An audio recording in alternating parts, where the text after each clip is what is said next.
ꯑꯩꯈꯣꯏꯗꯤ ꯃꯤꯁꯤꯡꯗꯁꯨ ꯍꯟꯊꯔꯛꯑꯕ ꯑꯗꯨꯗꯒꯤ ꯍꯥꯔꯠ ꯂꯥꯏꯐꯇꯁꯨ ꯍꯩꯅꯕꯁꯨ ꯅꯠꯇꯕ ꯑꯩꯈꯣꯏ ꯗꯥꯏꯅꯣꯁꯔꯗꯧꯅ ꯂꯩꯔꯕꯅꯦꯕ ꯍꯧꯖꯤꯛ ꯆꯦꯟꯖꯦꯁꯁꯤꯡꯁꯦ ꯑꯩꯈꯣꯏ ꯑꯦꯗꯥꯞ ꯇꯧꯕ ꯉꯝꯗ꯭ꯔꯕꯅꯤ ꯑꯩꯈꯣꯏ ꯃꯁꯦꯟꯁꯦ ꯑꯃꯒ ꯑꯩꯈꯣꯏ ꯃꯁꯦꯟꯗ ꯁꯨꯝ ꯌꯦꯡꯅꯕ ꯑꯩꯈꯣꯏ ꯃꯁꯦꯟꯗ ꯀꯔꯤ ꯍꯥꯏꯗꯧꯅꯣ ꯐꯖꯗꯧ ꯍꯥꯏꯗꯤ ꯃꯤꯋꯥ ꯉꯥꯡꯅꯕ ꯍꯥꯏꯗꯣ ꯑꯁꯨꯃꯥꯏꯅ ꯇꯧꯅ ꯍꯤꯡꯉꯕ ꯄꯨꯟꯁꯤꯁꯤꯗ ꯑꯩꯈꯣꯏꯗꯤ ꯉꯁꯤ ꯌꯥꯝ ꯇꯐ ꯑꯣꯏꯕ ꯂꯥꯏꯐ ꯍꯤꯡꯕ ꯉꯝꯃꯛꯇ꯭ꯔꯕꯅꯦꯕ ꯑꯗꯨꯅ ꯃꯔꯝ ꯑꯣꯏꯗꯨꯅ ꯉꯁꯤꯗꯤ ꯑꯩꯈꯣꯏꯒꯤ ꯃꯥꯡꯗ ꯇꯥꯔꯔꯦ 2027ꯒꯤ ꯑꯦꯄ꯭ꯔꯤꯜꯒꯤ ꯇꯥꯡ 1 मार्च की 38 हेक लोइबगा अप्रैल तांग अमा अहिंग नोंयागी मतुंगसे असिदा रेफरेंस लौरगा सेंसस लाकदोबसिदा अखोई मैतेगी मिसिंगसे लोइनबकसे करिगुंबा अखोइना हानगिरि माना खरमना क्षेत्रीयनि हायबा खरमना शूद्र लोइनि हायरगदि अखोई मैतेसे अमुकसु अखोई स्टेट लौबा ngамरो मचोई ताना तोनि मसी तौदबिदा अखोई अपुनबा मैते अखोई मैते दी इंडिजिनस नि अखोई येलो मिनी मैते नि हाइना आइडेंटिफाई तौनबगी चप चाब स्टेन जिलोगा आइडेंटिफाई तौबि नंबर 1 अनि सुबदा अखोई मसेन मरक्ता ngasiदी अदुदा ngसागी सिगी लाकलो मिसिंग जे कोक थिबगी डाटा सिदा बेस तौरगा डिलिमिटेशन तौरकदोइनी अदो डिलिमिटेशन सि मैते नि एसटी ओइद्रिंगदा डिलिमिटेशन तौरबा मैते की फ्यूचर्स दी जुम ओइदोरिनी मैतेना एसटी ओइर मतुंगा डिलिमिटेशन तौरबा अदु ओरगदि अखोई फ्यूचर अखोई आइडेंटिटी कन्बा ngамगदौरिबने अदुना हौजिक असम की याम खरो मिसिंग करोड़ कहूम मखागी मरमदे यामद्रबा करोड़ अनि मु ओरंगदि हौजिक पुन्नो ओरकदौरि असम की अखोई असामीज याम पुन्नो ओरकदौरिसे मखोइसिन ओरक मतमजे अखोइसु मतमसिदा अखोइ ओइहौद्रगदि करम्बा मतमदा अखोइ मैतेगी दमते तोवानमु लाखिगद्रो अदुनि याम थुना अखोइ मैतेगी पोजीशन से खंगना अखोइगी लीडर सिंगना अयेबंग पिबिरकनो सेदा लालोबुजु पिबिरकनो लालोबु लीडर जु पिबिरकनो मरमदि नखोइना आइब पितादि नखोइगी नचानसु अजु मुटकदौरिबने मंगे मुटकदौरिबने अदु यारोय अदुना अयागने याम सिंग हाइजरिसिनी अखोइ मैतेगी फ्यूचर दी अखोइगी खुदता लई अखोइदे इम्पैक्ट अचौ इम्पैक्ट अम पिगदौरने अदु पेक इम्पैक्ट से असिगी खुदोंग चाबदि लहौरगा अखोइना अम लैदाइने क्राइसिस अपॉर्चुनिटी ओंथोक पाइदो अदु ओंथोकनबा अखोइगी नान अखोइगी स्टेट की कनोदा अखोइगी विफमदा पिजगिबा मेसेज दुनी का सेंसस सिदा अखोइ मैते अखोइ पुनमक मैते विदाउट एनी एक्सेप्शन मैते पुनमक स्टेट अम लौरगा हौजिक इम्फाल केबल टीवी करके नैनर हौजिक नैनद्रि माले नैनरादो माले आइना खनबदा मौदे अखोइजे करी हाइना आइडेंटिफाई तौगदगे हाबसे अखोइ हानदि क्षेत्रीयगा शूद्रगा ओइना तौगेबा क्षेत्रीय का मैते जिंजिना अयाम्बा मैतेना जनरल जिना क्षेत्रीय ओइबा अदुगा शूद्र अखोइगी मैते लोन धारगा लोय हाय शूद्र से अखोइगी मसिना अखोइगी सिलकास ओइगिबा मैते म हौजे अदु यादे मैते मत सिलकास हाइब लेते शूद्र हाइब लेते काल क्षेत्रीय हाइब मैते जामतने को इंडिजिनस पीपल लेहो मीदो असी ओइना तौसेना लेफौगदौने सी नंबर 1 सी मतंग से ओलिदा हौजिकती यामना ngasiगी world city kayam sathina tough oirake haibbu cut short competition sidagi henda tough oiba world leiraktrabni ngasi manipur khakta nate india khakta nate asuk yamna economically well off ore mayamna america haiba america da boba angakpa phangna sigi social availability leiribane adi globally su ngasi Trump na अखोइगी तारीफ वार तौरिसि करिगिनो competition से आगा फंगना चुमना आइन खर लेजरि न पेनथोक नतेबा आगा फंगना competition नेबा अना अखोइ मितेना सिगी यामना फास्ट चेंजिंग ओइबा हौजिदि याम सादिना फास्ट ओरे गसी पृथ्वी जी ग्लोबल विलेज ओरे चुमनागी मॉडर्न वर्ल्ड नति ngasi modern world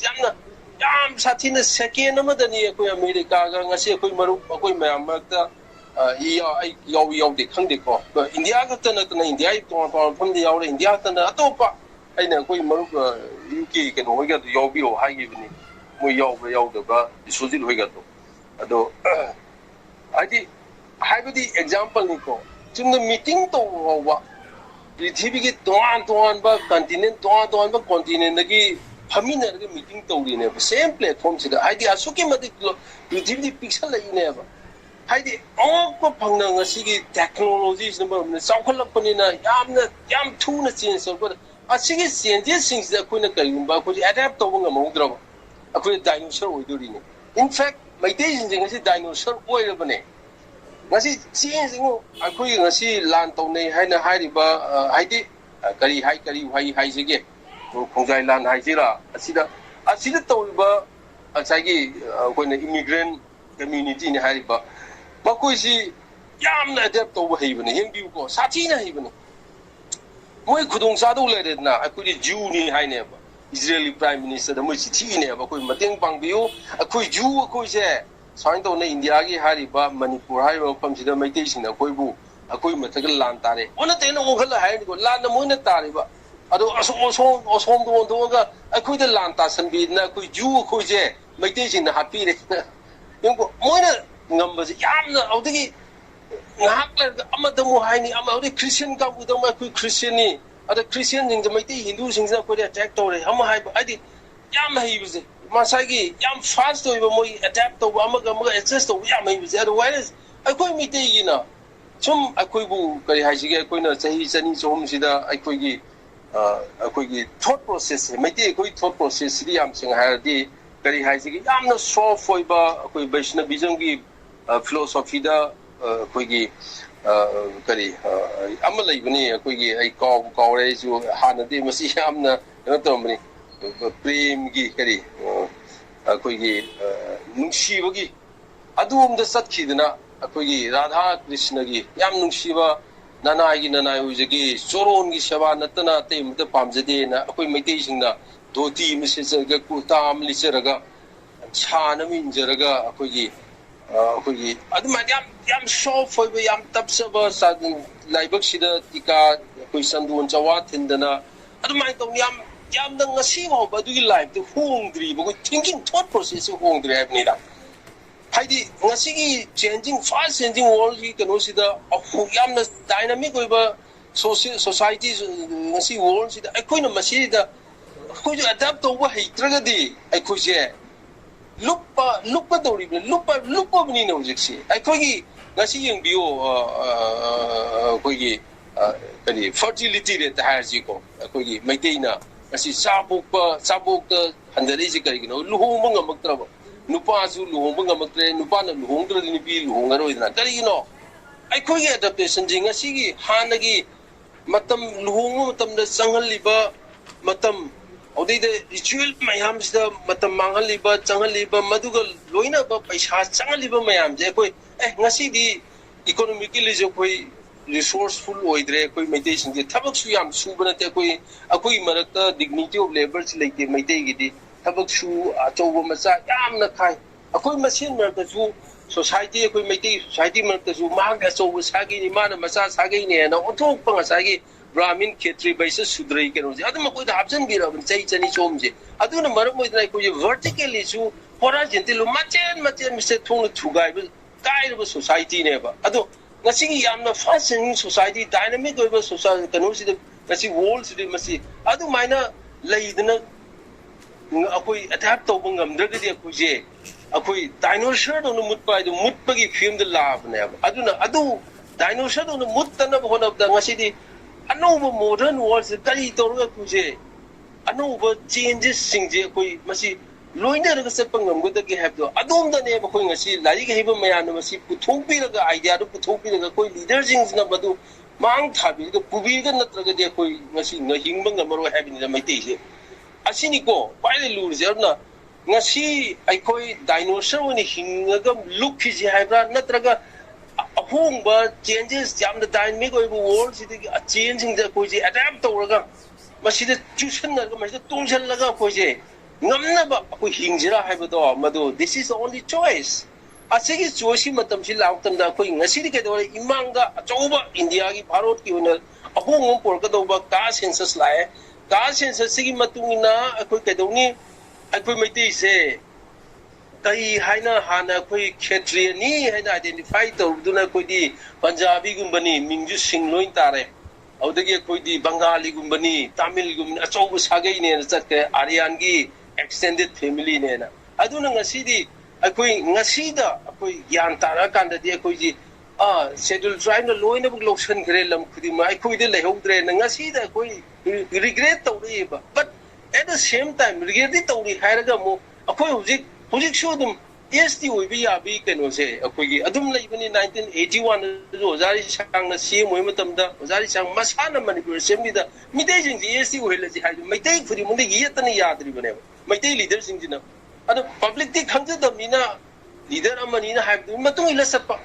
hojik show no I was any bomb talking with them the Sumak Masana. My day the SD will be a day. I could make the yam soccer pa quiggy. A quick Ariandi Sagi ni hidena, Ozadi bomb talking with them. There's almost eat them than a zoom to Gairaba. I could make the SD will be sway handaba. I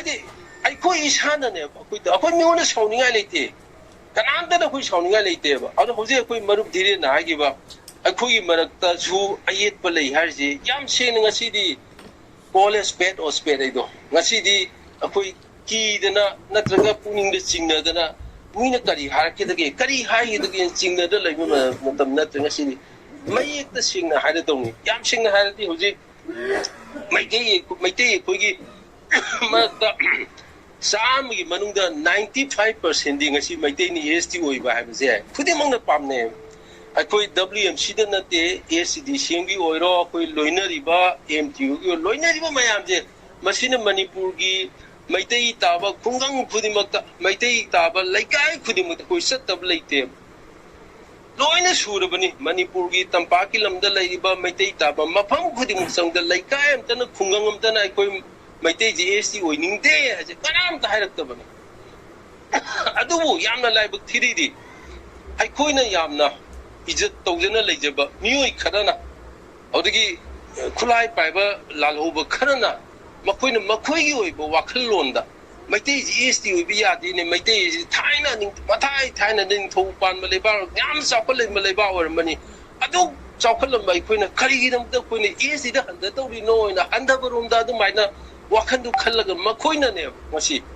I quit my day, Marta, a thing of visit. Maquina thing beginning a sea conjunct in the Masung Palaga Lepalado.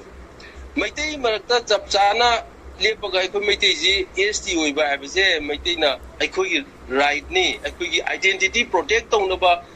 I could Tangai Padaba constitutional protection, Labor Secretary lower than Hampton.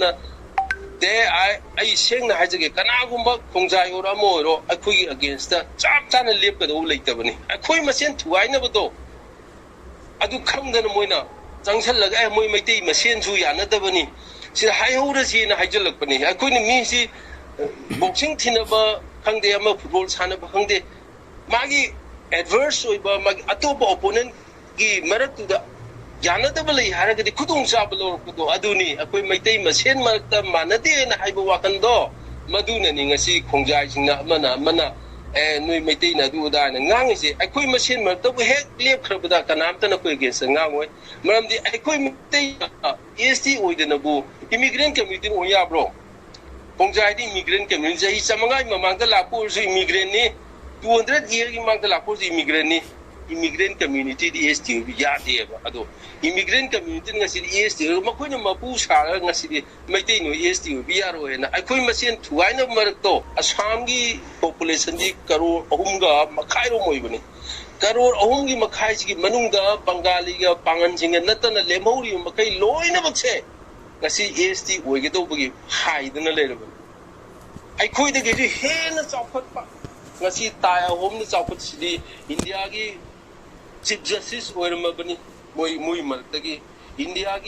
Air Marshal or Muy Martagi. I quit the Yam in the Socket Crab. Territory the Zoo, Manipurgumba, Sarukaya, Sound Basam, Population Zoo, Karor, Amamakai, Hen Labasam. I quit again. Karor, Home Makairum, Labashida, Bangaliga, Bang Kaidoga, Karor, any room day. Assamese not any. The high bus, Hamising there. Kanoga koi Sabagan the Labor koi original Bihar the Lak origin, Makoi Bog or either of another. A sea minor a single film to the Maitay Lak, Kunagi Lak, Alagani to whom do you play by boy. Others who Nasi coming than a quick am at the Monga the Gayabo. Pongjai in the Quigina, who the attack of the Koi, Tampaklam the Hindopungam driven. ꯑꯁꯨꯛ ꯌꯥꯝꯅ ꯃꯑꯣꯡ ꯇꯥꯗꯅ